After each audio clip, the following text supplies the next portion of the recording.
Bibi mo at ang bibi ko. I love you. Love you, pare.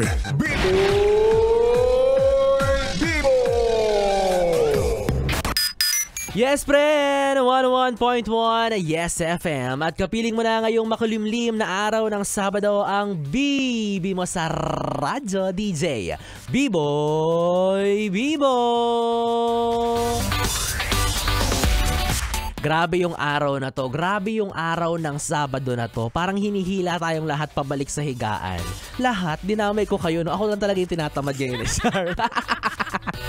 Oo, di ba? Pero dahil hindi tayo mayaman, pogi at maganda lang, wala tayong choice kundi magbanat ng buto patungong trabaho. Kayo tayo mga yes friend kong bibi. Oo, hindi pa tayo Disney princess.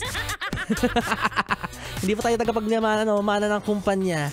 Oo, kaya naman hi sa'yo na kanina pa sa trabaho pero ngayon ay patapos na rin. Ayan, sana all. Kasi ako si Biboy Bibo ay magsisimula pa lang na pasayahin ka sa araw na to. Magsisimula pa lang akong magtrabaho. Actually, hindi na nga trabahong matuturing to eh. Hindi na trabahong maituturing yung makita kang sumasaya dahil sa akin. Wow. Main character moments yun.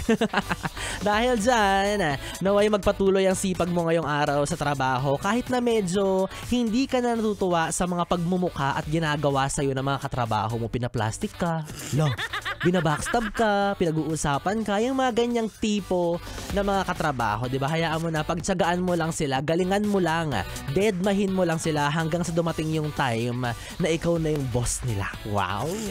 Boss-abos yarn!